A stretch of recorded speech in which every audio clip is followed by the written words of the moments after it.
তত্ত্বাবধায়ক সরকার ব্যবস্থা ও গণভোট ফিরিয়ে এনে পঞ্চদশ সংশোধনী আংশিক বাতিল করে রায় দিয়েছে হাইকোর্ট।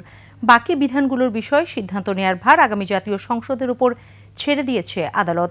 সংসদ আইন অনুযায়ী জনগণের মতামত নিয়ে বিধানগুলোর সংশোধন, পরিমার্জন ও পরিবর্তন করতে পারবে বলে রায় উল্লেখ করে হাইকোর্ট। বিচারপতি ফারাহ মাহবুব ও বিচারপতি দেবাশিস রায় চৌধুরীর সমন্বয়ে গঠিত হাইকোর্ট বেঞ্চ মঙ্গলবার এই রায় দেয়। বিস্তারিত শাকের আরজুর রিপোর্টে। 2011 সালের 30 জুন জাতীয় সংসদে পঞ্চদশ সংশোধনী আইন পাশ হয়। ওই সংশোধনীর মাধ্যমে বাতিল করা হয় তত্ত্বাবধায়ক সরকার ব্যবস্থা। এরপর দেশে গত 3টি নির্বাচন আওয়ামী সরকারের অধীনে অনুষ্ঠিত হয়, যেখানে দেশে তো বটেই, আন্তর্জাতিক মহলেও এর স্বচ্ছতা নিয়ে প্রশ্ন ওঠে। পঞ্চদশ সংশোধনী চ্যালেঞ্জ করে 18ই আগস্ট সুজন সম্পাদক বদিউল আলম মজুমদার সহ 5 বিশিষ্ট ব্যক্তি রিট করেন।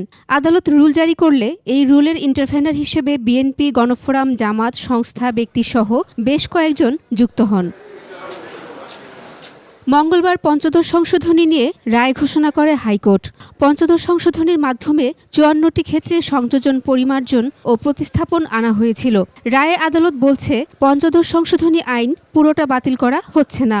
বাতিল করাটা অবৈধ হয়েছে, এখানে উদ্দেশ্য পরিণত হয়েছে এবং ওনারা রেফারেন্স হিসেবে বলেছেন গত 3টি নির্বাচন কিভাবে হয়েছে, কিভাবে গণতন্ত্র নির্বাসিত হয়েছে, কিভাবে আইনের শাসন ভুলুণ্ঠিত হয়েছে, কিভাবে বিচার বিভাগ অ্যাফেক্টেড হয়েছে, কিভাবে সংবিধানের বেসিক স্ট্রাকচার আঘাতপ্রাপ্ত হয়েছে। একমাত্র ওয়ালটন এসি দিচ্ছে 1 বছরের রিপ্লেসমেন্ট গ্যারান্টি। হাইকোর্ট রায়ে বলে, তত্ত্বাবধায়ক সরকার রাজনৈতিক ঐক্যমত্যের ভিত্তিতে হয়েছে। গত 3টি নির্বাচনে জনগণের আস্থা ছিল না বলেও পর্যবেক্ষণ দেয় আদালত। 7 খ ধারা যেগুলো পঞ্চদশ সংশোধনীর মাধ্যমে যুক্ত করা হয়েছে সেগুলোকে বাতিল করা হলো। তারপরে 44 ধারায় মৌলিক অধিকার বাস্তবায়নের ক্ষমতা যে কোনো আদালতকে দেওয়ার একটা বিধান যুক্ত করা হয়েছিল, সেটাকে বাতিল করা হয়েছে। রায়ের পর রিটকারী আইনজীবীরা বলছেন, সংসদের মাধ্যমে যে তত্ত্বাবধায়ক বাতিল করা হয়েছিল সেটি আজ ফিরল। বাকি থাকলো আপিল বিভাগে তত্ত্বাবধায়ক রিভিউ আবেদনটি। তবেই পুরোপুরি ফিরবে তত্ত্বাবধায়ক সরকার ব্যবস্থা। তত্ত্বাবধায়ক সরকার ব্যবস্থা বাতিল করাটা যখন কোর্ট বলছেন অবৈধ, দ্যাট মিনস ইন আদার ওয়ার্ডস তত্ত্বাবধায়ক সরকার সিস্টেম বৈধ। আমি বলবো অ্যাপেলেট ডিভিশনের যে রিভিউ পেন্ডিং আছে সেইটাকে বাইপাস করেই এই আইনেই এই রায়ের প্রেক্ষিতে তত্ত্বাবধায়কে ফিরে যাওয়ার সম্ভাবনা আছে। রায়ে আদালত আরও বলেন, গণভোটের বিধান বিলুপ্ত করা হয়েছে, যেটি সংবিধানের 142 অনুচ্ছেদের অংশ ছিল।